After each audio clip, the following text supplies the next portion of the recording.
നമസ്കാരം. 24 റൗണ്ടപ്പിലേക്ക് എല്ലാ പ്രേക്ഷകർക്കും സ്വാഗതം. ഞാൻ പ്രജിൻ സി കണ്ണൻ. നോക്കാം വിശദമായ റിപ്പോർട്ടുകൾ. ശബരിമല സ്വർണ്ണപ്പാളി വിവാദത്തിൽ ദേവസ്വം വിജിലൻസ് അന്വേഷണം ബംഗളൂരുവിലേക്ക്. 2019 കൊണ്ടുപോയ സ്വർണ്ണപ്പാളി ബംഗളൂരുവിലെ ക്ഷേത്രത്തിൽ പ്രദർശിപ്പിച്ചുവെന്ന് അന്വേഷണത്തിൽ കണ്ടെത്തി. സ്പോൺസറായ ഉണ്ണികൃഷ്ണൻ പോറ്റി, സുഹൃത്തുക്കൾ, വ്യവസായികളായ രണ്ടുപേരെയും കേന്ദ്രീകരിച്ചാണ് ഇപ്പോഴത്തെ അന്വേഷണം. 2019 അറ്റകുറ്റപ്പണിക്കായി ഇളക്കിയ സ്വർണ്ണപ്പാളികൾ ഉണ്ണികൃഷ്ണൻ പോറ്റി ബംഗളൂരുവിലെ അയ്യപ്പ ക്ഷേത്രത്തിൽ എത്തിച്ചെന്നാണ് ദേവസ്വം വിജിലൻസിന്റെ കണ്ടെത്തൽ. ക്ഷേത്രത്തിൽ സ്വർണ്ണപ്പാളി പ്രദർശിപ്പിക്കുകയും ഭക്തരെ കൂട്ടി പൂജകളും നടത്തി. ഇതിലൂടെ ഉണ്ണികൃഷ്ണൻ പോറ്റി സാമ്പത്തിക നേട്ടമുണ്ടാക്കിയെന്നും വിജിലൻസ് സംശയിക്കുന്നുണ്ട്. 2019 കൊണ്ടുപോയ സ്വർണ്ണപ്പാളി 40 ദിവസത്തിന് ശേഷമാണ് തിരികെ സ്ഥാപിച്ചത്. ശബരിമലയിൽ എത്തിച്ചത് യഥാർത്ഥ സ്വർണ്ണപ്പാളി തന്നെയോ എന്ന കാര്യത്തിലും വിശദാന്വേഷണം നടത്തും. ഉണ്ണികൃഷ്ണൻ പോറ്റിയെയും സുഹൃത്തുക്കളായ 2 വ്യവസായികളെയും കേന്ദ്രീകരിച്ചാണ് നിലവിലെ അന്വേഷണം. 2 ദിവസത്തിനുള്ളിൽ ദേവസ്വം വിജിലൻസ് ബംഗളൂരുവിലേക്ക് പോകും. ഉണ്ണികൃഷ്ണൻ പോറ്റിയെ വിശദമായി ചോദ്യം ചെയ്യും. ഇതിനിടെ ദ്വാരപാലക ശില്പത്തിലെ ആവരണത്തിന്റെ അറ്റകുറ്റപ്പണിക്കുള്ള 2019 ദേവസ്വം ബോർഡ് ഉത്തരവ് 24 ലഭിച്ചു. ദ്വാരപാലക ശില്പത്തിൽ പൊതിഞ്ഞിട്ടുള്ള ചെമ്പുപാളികൾ അറ്റകുറ്റപ്പണി നടത്തി സ്വർണം പൂശാനാണ് ഉത്തരവ്. 1999 ദ്വാരപാലക ശില്പത്തിന്റെ പാളികൾ സ്വർണം പൂശിയിരുന്നു. 24 തിരുവനന്തപുരം. ശബരിമലയിലെ സ്വർണ്ണപ്പാളി വിവാദത്തിൽ സ്പോൺസർ ഉണ്ണികൃഷ്ണൻ പോറ്റിയെ പ്രതിക്കൂട്ടിൽ നിർത്തി തിരുവിതാംകൂർ ദേവസ്വം ബോർഡും സർക്കാരും. ആഗോള അയ്യപ്പ സംഗമ സമയത്തെ വിവാദത്തിന് പിന്നിൽ ഗൂഢാലോചനയെന്ന് ദേവസ്വം മന്ത്രി വി.എൻ. വാസവൻ ആരോപിച്ചു. ഉണ്ണികൃഷ്ണൻ പോറ്റി ആരുടെ ബെനാമിയെന്നാണ് പ്രതിപക്ഷ നേതാവിന്റെ ചോദ്യം. വളരെ ആസൂത്രിതമായ നീക്കം. ആഗോള അയ്യപ്പ സംഗമം നടക്കാൻ കേവലം 5 ദിവസം ബാക്കി നിൽക്കുകയാണ്. ആദ്യമായി ഒരു വാർത്ത ഇങ്ങനെ പുറത്ത് ഒരു ചാനലിൽ കൂടി വന്നത്. ഉണ്ണികൃഷ്ണൻ പോറ്റിയുടെ ശബരിമലയിലെ സാന്നിധ്യവും ഇടപെടലുമെല്ലാം ദുരൂഹമാണ്. പിന്നെ ആരാണ് ഈ ഉണ്ണികൃഷ്ണൻ പോറ്റി? എന്താണ് ഈ സ്പോൺസർക്ക് ഉള്ള പ്രത്യേകത? എല്ലാ ദേവസ്വം ബോർഡുകളിലുള്ള സ്പോൺസർമാരെ കുറിച്ച് കൂടി അന്വേഷിക്കണം. 24 ബിഗ് ബ്രേക്കിംഗ്. തദ്ദേശ നിയമസഭാ തെരഞ്ഞെടുപ്പുകൾ ലക്ഷ്യം വെച്ച് ജനകീയ പ്രഖ്യാപനങ്ങൾക്കൊരുങ്ങി സംസ്ഥാന സർക്കാർ. ക്ഷേമ പെൻഷൻ 2000 രൂപയാക്കി ഉയർത്തിയേക്കും. പങ്കാളിത്ത പെൻഷൻ പിൻവലിച്ച് അഷ്വേർഡ് പെൻഷൻ സ്കീം നടപ്പിലാക്കും. സർക്കാർ ജീവനക്കാരുടെ ക്ഷാമബത്ത കുടിശ്ശികയിൽ 1 ഗഡു തദ്ദേശ തെരഞ്ഞെടുപ്പിന് മുൻപ് അനുവദിക്കും. ശമ്പള പരിഷ്കരണത്തിനുള്ള നടപടികളും ഉണ്ടാകുമെന്നാണ് വിവരം. കനത്ത തോൽവി നേരിടേണ്ടി വരുമെന്ന വിഭ്രാന്തിയാണ് സർക്കാരിനെന്ന് പ്രതിപക്ഷ നേതാവ് വി.ഡി. സതീശൻ പ്രതികരിച്ചു. 2021 നിയമസഭാ തെരഞ്ഞെടുപ്പിൽ ഭക്ഷ്യക്കിറ്റായിരുന്നെങ്കിൽ ഇത്തവണത്തെ നിയമസഭാ തെരഞ്ഞെടുപ്പിലും തദ്ദേശ തെരഞ്ഞെടുപ്പിലും ജനങ്ങളുടെ കേശ നിറക്കിലാണ് LDFന്റെ തുറപ്പുചീട്ട്. ജനകീയ പ്രഖ്യാപനങ്ങളിലൂടെ 3ാം തുടർഭരണമെന്ന ചരിത്ര നേട്ടം എത്തിപ്പിടിക്കാവുന്ന പ്രതീക്ഷയിലാണ് സർക്കാരിന്റെ നീക്കങ്ങൾ. സാമൂഹ്യക്ഷേമ പെൻഷനുകൾ 2500 രൂപ ആക്കുമെന്നതാണ് LDFന്റെ പ്രകടന പത്രികയിലെ വാഗ്ദാനം. നിലവിൽ 1600 രൂപയിൽ നിൽക്കുകയാണ് ക്ഷേമ പെൻഷൻ. തദ്ദേശ തെരഞ്ഞെടുപ്പിന് മുമ്പ് 400 രൂപ വർദ്ധിപ്പിച്ച് 2000 രൂപയാക്കാനാണ് ധനവകുപ്പിന്റെ നിർദ്ദേശം. മുഖ്യമന്ത്രിയും ധനമന്ത്രിയും CPIM സംസ്ഥാന സെക്രട്ടറിയും തമ്മിലുള്ള ചർച്ചകളിലായിരിക്കും എത്ര രൂപ വർദ്ധിപ്പിക്കണമെന്നതിൽ അന്തിമ തീരുമാനമാകുക. നിയമസഭാ തെരഞ്ഞെടുപ്പിന് മുമ്പ് പെൻഷൻ 2500 രൂപയാക്കുക എന്ന പ്രകടനപത്രികയിലെ വാഗ്ദാനം നടപ്പിലാക്കുന്ന കാര്യവും ധനവകുപ്പ് പരിഗണിക്കുന്നുണ്ട്. ആദ്യഘട്ട വർധനവ് ഒക്ടോബറിൽ തന്നെ പ്രഖ്യാപിക്കും. നവംബർ മാസത്തിലോ ഡിസംബർ മാസത്തിലോ വർദ്ധിപ്പിച്ച പെൻഷൻ തുക ഗുണഭോക്താക്കളുടെ കൈകളിലെത്തിക്കാനാണ് തീരുമാനം. സർക്കാർ ജീവനക്കാരുടെ ക്ഷാമബത്ത കുടിശ്ശികയിൽ 1 ഗഡുവും തദ്ദേശ തെരഞ്ഞെടുപ്പിന് മുമ്പ് നൽകും. 4% DA അനുവദിക്കുന്നതാണ് പരിഗണനയിലുള്ളത്. സർക്കാർ ജീവനക്കാർക്ക് കുടിശ്ശികയായി കിടക്കുന്ന ആനുകൂല്യങ്ങൾ നൽകുന്നത് സംബന്ധിച്ച പ്രഖ്യാപനവും തദ്ദേശ തെരഞ്ഞെടുപ്പിന് മുൻപുണ്ടാകും. പങ്കാളിത്ത പെൻഷൻ പിൻവലിക്കുക എന്ന തെരഞ്ഞെടുപ്പ് പ്രകടന പത്രികയിലെ വാഗ്ദാനവും നടപ്പിലാക്കാനാണ് സർക്കാർ ഒരുങ്ങുന്നത്. പങ്കാളിത്ത പെൻഷന് പകരം ബജറ്റിൽ പ്രഖ്യാപിച്ച അഷ്വേർഡ് പെൻഷൻ സ്കീം നടപ്പിലാക്കും. ഇത് സംബന്ധിച്ച പ്രഖ്യാപനവും തദ്ദേശ തെരഞ്ഞെടുപ്പിന് മുന്നോടിയായി ഉണ്ടാകും.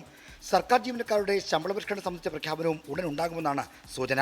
ശമ്പള പരിഷ്കരണ കമ്മീഷനെയോ സെക്രട്ടറി തല കമ്മിറ്റിയോ നിയോഗിക്കുന്നതാണ് ധനവകുപ്പിന്റെ പരിഗണനയിലുള്ളത്. ശമ്പള പരിഷ്കരണ കമ്മീഷണർ വേണമെന്ന നിർബന്ധത്തിലാണ് CPIMന്റെ സർവീസ് സംഘടനകൾ. ഈ ആവശ്യമുന്നയിച്ച് സർവീസ് സംഘടനകൾ പാർട്ടി നേതൃത്വത്തെ സമീപിച്ചിട്ടുമുണ്ട്. നവംബറോടെ പ്രഖ്യാപിച്ച് ഫെബ്രുവരിയിൽ റിപ്പോർട്ട് സമർപ്പിക്കുന്ന തരത്തിലാണ് ശമ്പള പരിഷ്കരണ കമ്മീഷന്റെ പ്രഖ്യാപനം ക്രമീകരിച്ചിരിക്കുന്നത്.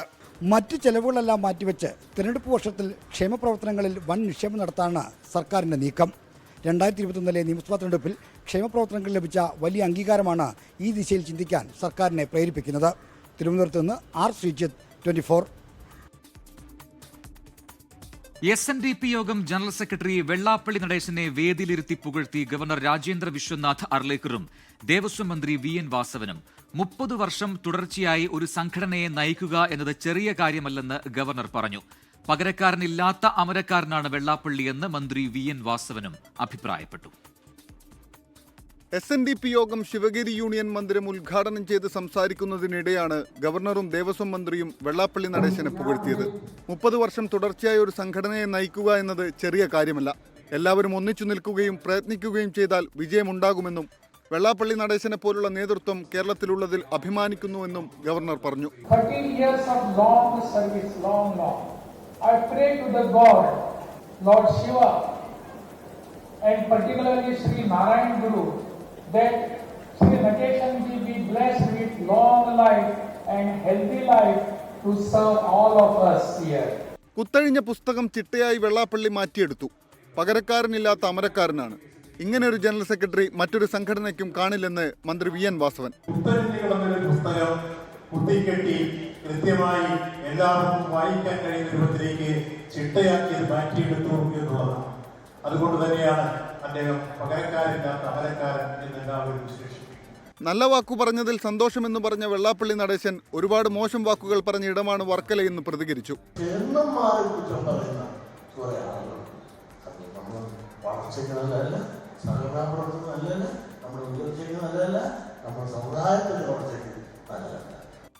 തിരുവനന്തപുരം. മുണ്ടക്കൈ ചൂരൽമല ഉരുൾപൊട്ടൽ ദുരന്തബാധിതരുടെ പുനരധിവാസത്തിന് 260.56 കോടിയുടെ കേന്ദ്ര സഹായം. കേന്ദ്ര ആഭ്യന്തരമന്ത്രി അമിത്ഷായുടെ അധ്യക്ഷതയിൽ ചേർന്ന ഉന്നതാധികാര സമിതി യോഗത്തിലാണ് തീരുമാനം. സഹായം വയനാടിന് മാത്രമാണോ മൊത്തത്തിൽ പ്രളയ ദുരിതാശ്വാസത്തിനുള്ളതാണോ എന്നതിൽ അവ്യക്തതയുണ്ട് എന്ന് മന്ത്രി MB രാജേഷ് പ്രതികരിച്ചു. കേരളവും അസമും അടക്കമുള്ള 9 സംസ്ഥാനങ്ങൾക്കായി 4000-ലധികം കോടി രൂപയാണ് സമിതി ദുരന്ത നിവാരണത്തിനായി അനുവദിച്ചിട്ടുള്ളത്. മുണ്ടക്കൈ ചൂരൽമല പുനരധിവാസത്തിനായി കേരളം ആവശ്യപ്പെട്ടത് 2221 കോടി രൂപയാണ്. ആഭ്യന്തരമന്ത്രി അമിത്ഷായുടെ അധ്യക്ഷതയിൽ ചേർന്ന യോഗം 260.56 കോടി രൂപയാണ് അനുവദിച്ചത്. എന്നാൽ കേരളത്തിനുള്ള അധിക സഹായമാണോ എന്നതിൽ സംശയമുണ്ടെന്ന് മന്ത്രി MB രാജേഷ്. ഇത് കേരളത്തിനുള്ള അധിക സഹായമാണോ എന്ന കാര്യത്തിൽ സംശയം തോന്നുന്നുണ്ട്. ഈ ദുരന്ത ലഘൂകരണ നിധിയിൽ നിന്നുള്ള സഹായം എന്ന് പറയുമ്പോൾ സാധാരണഗതിയിൽ തന്നെ കേരളത്തിന് അവകാശപ്പെട്ടതാണോ, അതോ വയനാടിനുള്ള പ്രത്യേകമായ അധിക സഹായമാണോ എന്നുള്ളത് വ്യക്തമല്ല.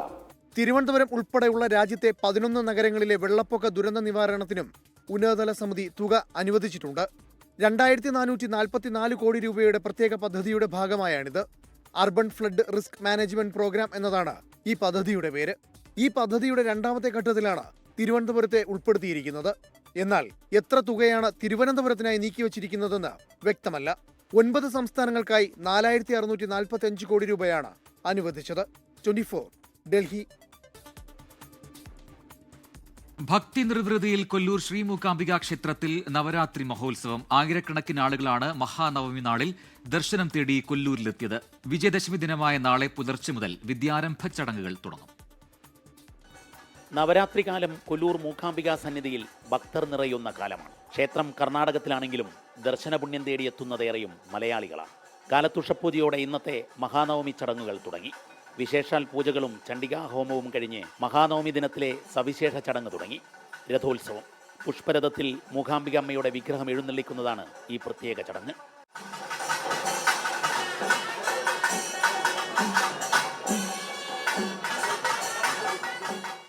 ആചാരവിധിപ്രകാരം തേരിൽ അമ്മയെ എഴുന്നള്ളിക്കും. ഭക്തർ തേര് വലിച്ചു നീങ്ങും. അതോടെ ഭക്തസഹസ്രങ്ങൾ ഭക്തിപ്രഹർഷത്തിലാകും.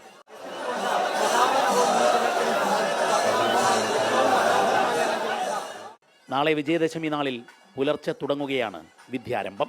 അറിവിൻ്റെ ആദ്യാക്ഷരം കുറിക്കാൻ ആയിരക്കണക്കിന് കുരുന്നുകൾ ഇവിടെ എത്തും. ഒരുക്കങ്ങളെല്ലാം പൂർത്തിയായതായി ശ്രീ മൂകാംബിക ദേവസ്വം ട്രസ്റ്റി PC അഭിലാഷ് 24നോട് പറഞ്ഞു. നാളെ വിജയദശമി ദിവസത്തിൽ നാളെ 3 മണിക്ക് ക്ഷേത്രം നട തുറന്നതിന് ശേഷം വിദ്യാരംഭത്തിനുള്ള സ്റ്റാർട്ട് ചെയ്യും വിദ്യാരംഭം. ക്ഷേത്രത്തിൻ്റെ ഒരു പ്രത്യേകത ഇവിടെ ജാതി മതം ഒന്നുമില്ലാത്തൊരു ക്ഷേത്രമാണ്. മഹാനവമി വിജയദശമി നാളുകളിൽ മൂകാംബിക സന്നിധിയിലെത്തിയാൽ പുണ്യമേറെയെന്നാണ് വിശ്വാസികൾക്കിടയിലെ പഴമൊഴി. മാറ്റമില്ലാതെ ആ പഴയ മൊഴി ഇപ്പോഴും തുടരുകയാണ്. വലിയ ജനത്തിരക്കോടെ. ക്യാമറമാൻ അനൂപ് എസ് നായർക്കൊപ്പം കൊല്ലൂർ മൂകാംബിക സന്നിധിയിൽ നിന്നും ദീപക് ധർമ്മടം 24. വെടിനിർത്തൽ നീക്കങ്ങൾ അവസാന ഘട്ടത്തിലേക്ക് കടക്കുന്ന സാഹചര്യത്തിൽ ഗസ നഗരത്തിൽ വീണ്ടും ആക്രമണം കടുപ്പിക്കുകയാണ് ഇസ്രായേൽ സൈന്യം. ഗസ നഗരത്തെ സൈന്യം വളഞ്ഞതായി പ്രതിരോധ മന്ത്രി ഇസ്രയേൽ കട്സ് എക്സ്പോസ്റ്റിൽ പറഞ്ഞു. ഗസയെ രണ്ടായി ഭാഗിക്കുന്ന നെറ്റ്സാറിം ഇടനാഴി ഇസ്രയേൽ പിടിച്ചെടുത്തുവെന്നും കട്സ് വ്യക്തമാക്കി. ഗസയിൽ നിന്ന് തെക്കൻ അതിർത്തിയിലേക്ക് ഇനി സൈന്യത്തിന്റെ അനുമതി ഇല്ലാതെ പോകാൻ സാധിക്കില്ല. ഗസ നഗരം വിട്ടുപോകാനുള്ള അവസാന അവസരമാണ് ഇത് എന്നും ഇനിയും ഗസയിൽ തുടർന്നാൽ അവിടെയുള്ള എല്ലാവരെയും തീവ്രവാദികളായി കണക്കാക്കുമെന്നും പ്രതിരോധ മന്ത്രി ഇസ്രയേൽ കട്സ് മുന്നറിയിപ്പ് നൽകി. താരിഫ് അടക്കമുള്ള വിഷയങ്ങളിൽ തർക്കം തുടരുന്നതിനിടെ മോദി ട്രംപ് കൂടിക്കാഴ്ച ഈ മാസം. ആസിയാൻ ഉച്ചകോടിയിൽ ഇരു നേതാക്കളും കൂടിക്കാഴ്ച നടത്തും എന്നാണ് സൂചനകൾ. ഡിസംബറിൽ Russian president Vladimir Putin India സന്ദർശിക്കും. ഈ മാസം 26, 27 തീയതികളിലായി മലേഷ്യയിൽ നടക്കുന്ന 47ാമത് ആസിയൻ ഉച്ചകോടിയിൽ മോദി ട്രംപ് കൂടിക്കാഴ്ചയ്ക്ക് വേദിയൊരുങ്ങുമെന്നാണ് സൂചന. അമേരിക്ക ഇന്ത്യയ്ക്കുമേൽ അധിക തീരുവ ചുമത്തിയതിനു ശേഷമുള്ള ആദ്യ കൂടിക്കാഴ്ചയാകുമിത്. നേരത്തെ G7 ഉച്ചകോടിയിൽ കൂടിക്കാഴ്ച നിശ്ചയിച്ചിരുന്നുവെങ്കിലും നടന്നില്ല. കൂടിക്കാഴ്ച സംബന്ധിച്ച് വിദേശകാര്യ മന്ത്രാലയം ഔദ്യോഗിക അറിയിപ്പുകൾ നൽകിയിട്ടില്ല. എങ്കിലും പ്രധാനമന്ത്രിയുമായുള്ള ഡൊണാൾഡ് ട്രംപിന്റെ കൂടിക്കാഴ്ച വൈകാതെ ഉണ്ടായേക്കുമെന്ന അമേരിക്കൻ ഔദ്യോഗിക വൃത്തങ്ങൾ സൂചിപ്പിച്ചിരുന്നു. ഇന്ത്യയും അമേരിക്കയും തമ്മിൽ വ്യാപാര കരാറിലടക്കം വൈകാതെ ധാരണയുണ്ടാകുമെന്നും US വ്യക്തമാക്കിയിരുന്നു. ഡിസംബർ 5, 6 തീയതികളിൽ റഷ്യൻ പ്രസിഡന്റ് വ്ളാഡിമിർ പുടിനും ഇന്ത്യ സന്ദർശിക്കുന്നുണ്ട്. 2 ദിവസത്തെ സന്ദർശനത്തിൽ നരേന്ദ്രമോദിയുമായും റഷ്യൻ പ്രസിഡന്റ് കൂടിക്കാഴ്ച നടത്തും. വ്യാപാരം, പ്രതിരോധം ഉൾപ്പെടെ വിവിധ മേഖലകളിൽ ഇരു രാജ്യങ്ങളും തമ്മിലുള്ള ബന്ധം കൂടുതൽ ശക്തമാക്കുന്നതിനുള്ള ചർച്ചകളുണ്ടാകും. 24 ഡൽഹി. അമേരിക്കയിൽ സർക്കാർ സേവനങ്ങൾ ഭാഗികമായി അടച്ചുപൂട്ടി. 6 വർഷത്തിനു ശേഷം ഇതാദ്യമായാണ് അടച്ചുപൂട്ടൽ. എയർ ട്രാഫിക് കൺട്രോളുകൾ, സൈന്യം, പോലീസ്, ജയിൽ എന്നിവ പ്രവർത്തിക്കും. അടച്ചുപൂട്ടലിനെ തുടർന്ന് കൂട്ടപ്പിരിച്ചുവിടൽ വേണ്ടിവരുമെന്ന് അമേരിക്കൻ പ്രസിഡന്റ് ഡൊണാൾഡ് ട്രംപ് പ്രതികരിച്ചു. US ജനപ്രതിനിധി സഭയിൽ ധനവിനിയോഗ ബില്ലുകൾ പാസ്സായിരുന്നുവെങ്കിലും സെനറ്റിൽ ബില്ലുകൾ പാസ്സാകുന്നതിനായി കുറഞ്ഞത് 7 ഡെമോക്രാറ്റ് അംഗങ്ങളുടെ പിന്തുണ ആവശ്യമാണെന്നതിനാലാണ് ബില്ലുകൾ പാസ്സാകാതിരുന്നത്. 2026 തുടക്കം വരെയുള്ള ചെലവുകൾക്കായി 12ഓളം ബില്ലുകളായിരുന്നു പാസ്സാകേണ്ടിയിരുന്നത്.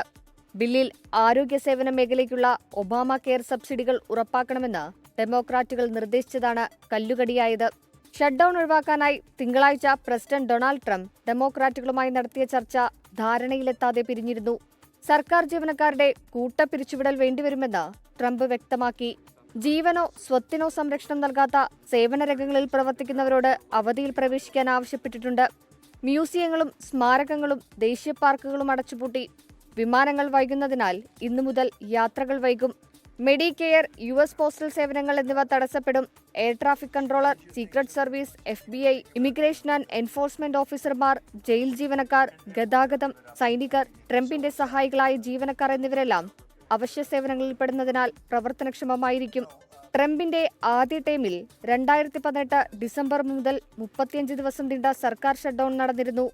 International desk 24. RSS പ്രത്യയശാസ്ത്രത്തിന്റെ കളിത്തൊട്ടിൽ എന്ന് പ്രധാനമന്ത്രി നരേന്ദ്രമോദി. RSS ശതാബ്ദി ആഘോഷങ്ങളുമായി ബന്ധപ്പെട്ട് കേന്ദ്ര സർക്കാർ സംഘടിപ്പിച്ച ചടങ്ങിൽ സംസാരിക്കുകയായിരുന്നു പ്രധാനമന്ത്രി. RSSന്റെ 100ാം വാർഷികത്തോടനുബന്ധിച്ച് പ്രത്യേക സ്മാരക തപാൽ സ്റ്റാമ്പും നാണയവും പ്രധാനമന്ത്രി പുറത്തിറക്കി. സ്റ്റാമ്പും നാണയവും പുറത്തിറക്കിയതിൽ വിമർശനവുമായി CPIM പോളിറ്റ് ബ്യൂറോ രംഗത്തെത്തി. 100 വർഷം മുമ്പ് ദസറ ദിനത്തിൽ RSS സ്ഥാപിതമായത് വെറും യാദൃശ്ചികതയല്ല. ആയിരക്കണക്കിന് വർഷങ്ങളായി തുടരുന്ന പാരമ്പര്യത്തിന്റെ പുനരുദ്ധാരണമായിരുന്നു അതെന്ന് പ്രധാനമന്ത്രി നരേന്ദ്രമോദി. RSSന്റെ ശതാബ്ദിക്ക് സാക്ഷ്യം വഹിക്കാൻ കഴിയുന്നത് ഭാഗ്യം. RSSന്റെ 100ാം വാർഷികത്തോടനുബന്ധിച്ച് പ്രത്യേക സ്മാരക തപാൽ സ്റ്റാമ്പും നാണയവും പ്രധാനമന്ത്രി നരേന്ദ്രമോദി പുറത്തിറക്കി.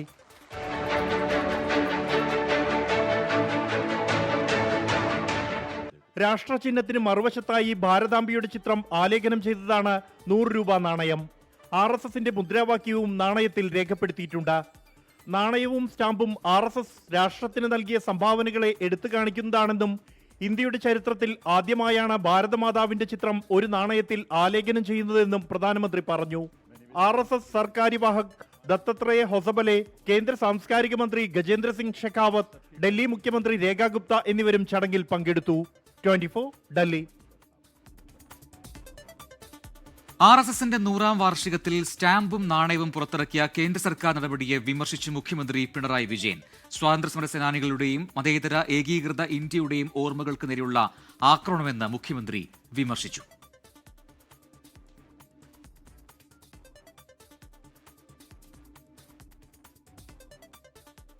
RSS ഗണവേഷത്തിൽ വിജയദശമി മഹോത്സവത്തിൽ പങ്കെടുത്ത് മുൻ DGP ജേക്കബ് തോമസ് മുഴുവൻ സമയവും RSS പ്രവർത്തകനാകുമെന്ന് പ്രഖ്യാപിച്ചതിന് പിന്നാലെയാണ് ഗണവേഷം ധരിച്ചെത്തിയത്. RSSന് ജാതിയും മതവും ഇല്ലെന്ന് ജേക്കബ് തോമസ് വ്യക്തമാക്കി. വിജയദശമിയുടെ ഭാഗമായി എറണാകുളം പള്ളിക്കരയിൽ പദസഞ്ചലനത്തിലാണ് RSS ഗണവേഷത്തിൽ മുൻ DGP ജേക്കബ് തോമസ് എത്തിയത്. ഏറെക്കാലമായി BJPയുമായും RSSുമായും അടുത്ത ബന്ധം പുലർത്തിയിരുന്നു ജേക്കബ് തോമസ്. സന്നദ്ധ പ്രവർത്തനത്തിന് പറ്റിയിടം RSS ആണെന്ന് പ്രഖ്യാപിച്ചാണ് നിലപാട് പരസ്യപ്പെടുത്തി ഗണവേഷത്തിലെത്തിയത്. കാലോചിതമായ ശക്തി കൊണ്ടുള്ള രാഷ്ട്ര നിർമ്മാണമാണ് RSSന്റെ ലക്ഷ്യമെന്ന് ജേക്കബ് തോമസ്. RSSന്റെ ഒരു ഉദ്ദേശമെന്ന് പറയുന്നത്, ഉദ്ദേശ ലക്ഷ്യമെന്ന് പറയുന്നത് ഈ സാംസ്കാരിക ശക്തിയുള്ള വ്യക്തിത്വങ്ങളെ രൂപപ്പെടുത്തിയെടുക്കുക എന്നുള്ളതാണ്. ശ്രേഷ്ഠ രാജ്യ നിർമ്മാണം അല്ലെ രാഷ്ട്ര നിർമ്മാണമാണ് RSSന്റെ ഉദ്ദേശ ലക്ഷ്യം വ്യക്തികളിൽ കൂടി. RSS മൂവാറ്റുപുഴ സംഘജില്ലാ പ്രചാരക് C. സുരേഷ്, എറണാകുളം വിഭാഗ് കാര്യവാഹ് KC ബിജിമോൻ എന്നിവർക്കൊപ്പമാണ് ജേക്കബ് തോമസ് പരിപാടിയിൽ പങ്കെടുത്തത്. 24 കൊച്ചി. എറണാകുളം MG റോഡിലെ ഗാന്ധി പ്രതിമയ്ക്ക് സമീപത്തുള്ള പോസ്റ്റ്മെട്രിക് ഹോസ്റ്റലിലെ മരത്തിൽ കണ്ട പെരുമ്പാമ്പിനെ മണിക്കൂറുകൾക്ക് ശേഷം പിടികൂടി. സ്നേക് റെസ്ക്യൂ ടീം പിടികൂടിയ പാമ്പിനെ ഇടപ്പള്ളി സോഷ്യൽ ഫോറസ്ട്രിക്ക് കൈമാറും.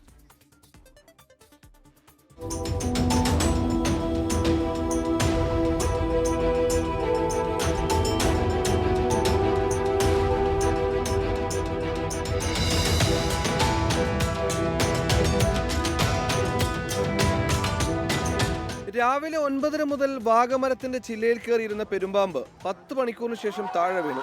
പിന്നാലെ ജോൺ രാജേഷിന്റെ നേതൃത്വത്തിലുള്ള സ്നേക് റെസ്ക്യൂ ടീം പാമ്പിനെ പിടികൂടി. ഇപ്പൊ ഇറക്കിയല്ലോ തന്നെ അത് അവിടെ നിന്ന് ഇതായി. പിന്നെ ഡിസ്റ്റർബൻസിന് ഒരു വടി കൊണ്ടുവന്ന് അപ്പുറത്തുനിന്ന് ഡിസ്റ്റർബ് ചെയ്തപ്പോൾ അതിന് മനസ്സിലായി ഇനി അനക്കം കൂടുന്നു. പിന്നെ രാത്രിയാകുമ്പോൾ അവൻ പെട്ടെന്ന് ഇറങ്ങും. പിന്നെ അവനങ്ങനെ സ്ലിപ്പായി വന്ന് നമ്മൾ പറഞ്ഞ പോലെ തന്നെ ചെറിയ കൊമ്പിലേക്ക് കയറി സ്ലിപ്പായി താഴത്തേക്ക് പോകുന്നു. രാവിലെ വെള്ളം പമ്പ് ചെയ്ത് പാമ്പിനെ പിടികൂടാമെന്ന് കരുതിയിരുന്നെങ്കിലും ആരോഗ്യസ്ഥിതി കണക്കിലെടുത്ത് വനം വകുപ്പ് ശ്രമം ഉപേക്ഷിച്ചു. മരച്ചില്ലയിൽ ഇരിക്കുന്ന പാമ്പിനെ കാണാൻ രാവിലെ മുതൽ റോഡിൽ ആളുകൾ നിറഞ്ഞു.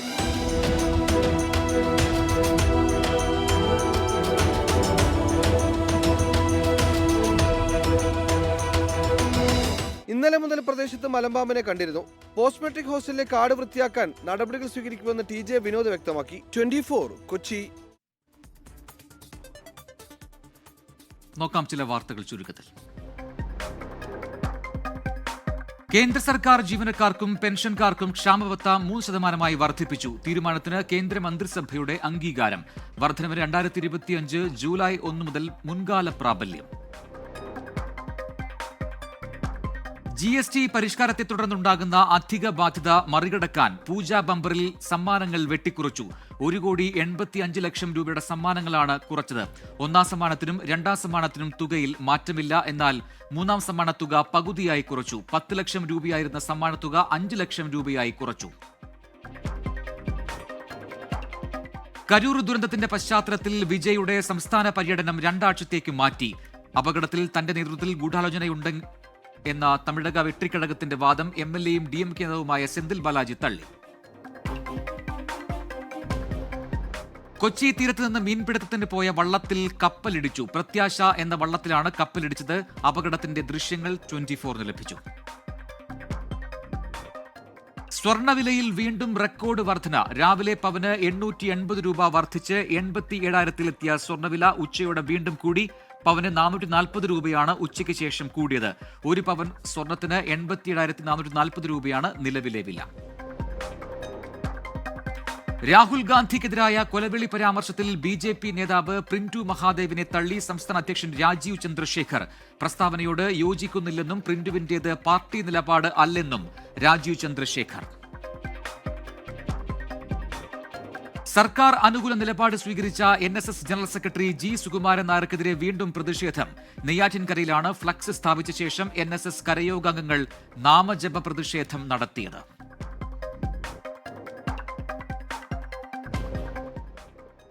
Bahrain Indian media award 24 associate executive editor Deepak ധർമ്മടത്തിന്. ബഹ്റിൻ മലയാളി കൂട്ടായ്മയും ഹാപ്പി ഹാൻഡ്സും ചേർന്ന് ജനപ്രിയ റിപ്പോർട്ടുകൾക്ക് ഒരുക്കിയ പുരസ്കാരത്തിനാണ് ദീപക് ധർമ്മടം അർഹനായത്. 1,01,000 രൂപയാണ് അവാർഡ് തുക. ഈ മാസം 17-ന് ബഹ്റിൻ ഇന്ത്യൻ ക്ലബ്ബിൽ പുരസ്കാരം വിതരണം ചെയ്യും. ഓർത്തവർക്കും സ്നേഹിച്ചവർക്കും നന്ദി പറഞ്ഞ മലയാളത്തിന്റെ പ്രിയ താരം മമ്മൂട്ടി വീണ്ടും ക്യാമറയ്ക്ക് മുന്നിലെത്തി. ഹൈദരാബാദിൽ മഹേഷ് നാരായണൻ ചിത്രം പാട്രിയറ്റിന്റെ ഷൂട്ടിംഗ് ലൊക്കേഷനിലേക്കാണ് മമ്മൂട്ടി എത്തിയത്. 250 ദിവസത്തെ ഇടവേളയ്ക്ക് ശേഷമാണ് സിനിമാ ആസ്വാദകർക്ക് ആവേശമായി മെഗാസ്റ്റാറിന്റെ തിരിച്ചുവരവ്.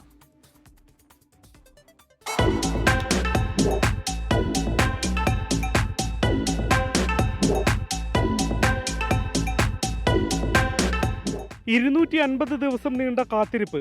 ഒടുവിൽ മലയാളത്തിന്റെ മഹാനടൻ ക്യാമറയ്ക്ക് മുന്നിലേക്ക് മടങ്ങിയെത്തി. പാട്രിയറ്റ് എന്ന സിനിമയുടെ ചിത്രീകരണത്തിനായി ഹൈദരാബാദിലെ ബസ് ഭവനിലേക്ക് നിറഞ്ഞ ചിരിയുമായാണ് മമ്മൂട്ടി എത്തിയത്. പ്രാർത്ഥനകൾക്കെല്ലാം ഫലം കണ്ടു എന്ന് പറഞ്ഞാൽ മതിയല്ലോ. സ്നേഹത്തിന്റെ പ്രാർത്ഥനകളല്ലേ, അത് ഫലം കിട്ടുമെന്ന് തന്നെയാണ് എനിക്കത്. സന്തോഷം എല്ലാവർക്കും. നന്ദി ഓർത്തവർക്കും സ്നേഹിച്ചവർക്കും. മടങ്ങിവരവിന്റെ ആവേശം അത്രയും അദ്ദേഹത്തിന്റെ ചലനങ്ങളിൽ പ്രകടം. ഞങ്ങളെല്ലാവരും ഭയങ്കര നമ്മുടെ മുഖത്ത് തന്നെ അറിയാമല്ലോ, അത്രയ്ക്ക് സന്തോഷത്തിലല്ല. എൻ്റെ സിനിമാ ലോകം മുഴുവൻ ഭയങ്കര ആവേശത്തിലാണ്. എല്ലാം ദൈവത്തിൻ്റെ ഒരു അനുഗ്രഹം. അതാണ്. ഇതേ സിനിമയുടെ ചിത്രീകരണത്തിനിടെയാണ് അസുഖബാധിതനായി താരത്തിന് ഇടവേള എടുക്കേണ്ടി വന്നത്.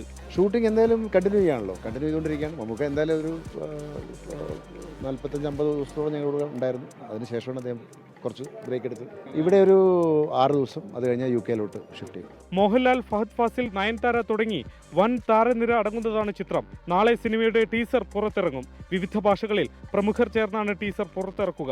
ഹൈദരാബാദിലെ ഷെഡ്യൂളിന് ശേഷം വിദേശത്തും ചിത്രീകരണമുണ്ട്. തനിക്കായി കാത്തിരിക്കുന്ന അനേകം കഥാപാത്രങ്ങൾക്കായി നമ്മുടെ പ്രിയപ്പെട്ട മമ്മൂക്ക ദാ മടങ്ങിയെത്തിയിരിക്കുന്നു. ഹൈദരാബാദിലെ ഷൂട്ടിംഗ് ലൊക്കേഷനിൽ നിന്നും വരുൺ വടശ്ശേരിക്കൊപ്പം ശ്രീനാഥ് ചന്ദ്രൻ, 24. മലയാളക്കരയിൽ വീണ്ടും ഫുട്ബോൾ ആരവം. സൂപ്പർ ലീഗ് കേരള 2ാം സീസണ് നാളെ കോഴിക്കോട് തുടക്കമാകും. ഉദ്ഘാടന മത്സരത്തിൽ നിലവിലെ ജേതാക്കളായ കാലിക്കറ്റ് FC ഫോഴ്സ കൊച്ചിയെ നേരിടും. കഴിഞ്ഞ സീസൺ ഓർമ്മയുണ്ടല്ലോ, ആലോചിച്ചിട്ട് മൊബൈൽ വരെ ഫുൾ ചാർജായി. അവന്റെ ചാർജ്. ഇത്തവണ നീ ഇങ്ങോട്ട് വാ, നിന്റെ ഫ്യൂസായിട്ട് ഞങ്ങൾ ഇങ്ങോരും. നിലവിലെ ചാമ്പ്യന്മാരായ കാലിക്കറ്റ് FC, റണ്ണറപ്പായ ഫോഴ്സ കൊച്ചി എന്നീ ടീമുകൾക്കൊപ്പം Kannur warriors, Malappuram FC, Thrissur magic FC, Thiruvananthapuram Kombans എന്നിങ്ങനെ 6 ടീമുകളാണ് 2ാം സീസണിൽ മാറ്റുരയ്ക്കുന്നത്. 6 വേദികളിലായി 33 മത്സരങ്ങൾ. വർണ്ണാഭമായ ചടങ്ങുകളോടെയാണ് കോഴിക്കോട് കോർപ്പറേഷൻ സ്റ്റേഡിയത്തിലെ ഉദ്ഘാടനം. വൈകിട്ട് 6 മണിയോടെ കലാപരിപാടികൾ, സംഗീതനിശ, ട്രോഫി പ്രദർശനം എന്നിവ ആരംഭിക്കും. ടീം ഉടമകളായ ചലച്ചിത്ര താരങ്ങൾ ഉൾപ്പെടെ പരിപാടിയിൽ പങ്കെടുക്കും.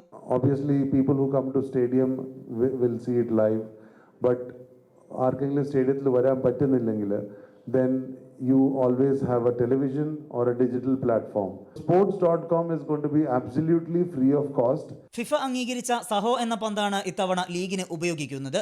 SLKയുടെ ആന്തം ആലപിച്ചിരിക്കുന്നത് റാപ്പർ വേടനാണ്.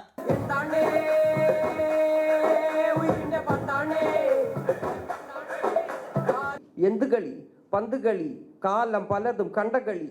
എന്ത് കളി, പന്ത് കളി, തലമുറ താണ്ടി വന്ന കളി. പച്ചപ്പുല്ലുമ്മ കരുത്തങ്കാല് 10, 11 പേര്. ഉദ്ഘാടന മത്സരം രാത്രി 8 മണിക്കും മറ്റെല്ലാ മത്സരങ്ങളും രാത്രി 7:30 2.5 മാസം നീണ്ടു നിൽക്കുന്ന ഫുട്ബോൾ മാമാങ്കത്തിനാണ് തുടക്കമാകുന്നത്. കിക്ക് ഓഫിനൊപ്പം സെമി ഫൈനൽ, ഫൈനൽ മത്സരങ്ങൾക്കും ഈ സ്റ്റേഡിയം വേദിയാകും. കോഴിക്കോട് കോർപ്പറേഷൻ സ്റ്റേഡിയത്തിൽ നിന്ന് ജയൻ കല്യാശ്ശേരിക്കൊപ്പം Sameeth C Muhammad, 24. UEFA champions league ഫുട്ബോളിൽ ഇന്ന് ബാഴ്സലോണ PSG വമ്പൻ പോരാട്ടം. മാഞ്ചസ്റ്റർ സിറ്റി, ആഴ്സണൽ ടീമുകൾക്കും ഇന്ന് മത്സരമുണ്ട്.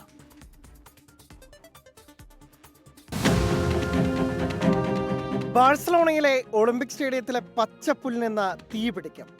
സ്പാനിഷ് വമ്പന്മാരായ FC ബാഴ്സലോണ നിലവിലെ ചാമ്പ്യന്മാരായ PSG കൊമ്പ് കോർക്കും ഇന്നവിടെ. സമീപകാലത്ത് ഈ ടീമുകൾ മുഖാമുഖം വന്നപ്പോഴെല്ലാം ഫുട്ബോൾ ലോകം കണ്ടത് കൊണ്ടും കൊടുത്തുമുള്ള ഉശിരൻ പോരാട്ടം. ഇന്നും അതിൽ കുറഞ്ഞതൊന്നും പ്രതീക്ഷിക്കേണ്ട. കഴിഞ്ഞ സീസണിൽ സെമിയിൽ വീണ ബാഴ്സ ഇത്തവണ കിരീടത്തിനായി 2 കൽപ്പിച്ചാണ്. ലെമീൻ യമാലിന്റെ തിരിച്ചുവരവാണ് ഹൈലൈറ്റ്. എന്നാൽ മിസ്റ്റർ ചാമ്പ്യൻസ് ലീഗ് റാഫീനിയും ഗോൾ വലയ്ക്ക് മുന്നിലെ വിശ്വസ്തൻ ജോൺ ഗാർസിയും ഇല്ലാത്തത് തിരിച്ചടിയാകും. എന്നാൽ ന്യൂക്കാസിനെതിരായ പോരാട്ടത്തിലെ ഹീറോ മാർക്കസ് റാഷ്ഫോർഡും പ്രായം തളർത്താത്ത ഷെസ്നിയും ഈ കുറവ് നികത്തുമെന്ന് പരിശീലകൻ ഹാൻസി ഫ്ലിക്ക് പ്രതീക്ഷിക്കുന്നു.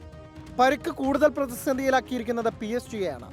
ബലോന്തോർ ജേതാവ് Ousmane Dembele, captain Marquinhos, Desire Doue, Kvicha, Kvaratskhelia എന്നിവരെല്ലാം പുറത്താണ്. എന്നാൽ വിറ്റ്നിയുടെയും ഫാബിയാൻ റൂയിസിന്റെയും യാവോ നെവസിന്റെയും മടങ്ങുവരവ് ലൂയിസ് എൻറിക്കോയുടെ സംഘത്തിന് പ്രതീക്ഷ നൽകുന്നു. മുൻ ചാമ്പ്യന്മാരായ മാഞ്ചസ്റ്റർ സിറ്റി മൊണോക്കയെ നേരിടുമ്പോൾ ആഴ്സണലിന്റെ എതിരാളികൾ ഒളിമ്പിയാക്കോസാണ്. രാത്രി 12:30-ക്കാണ് എല്ലാ മത്സരങ്ങളും. Sports desk 24.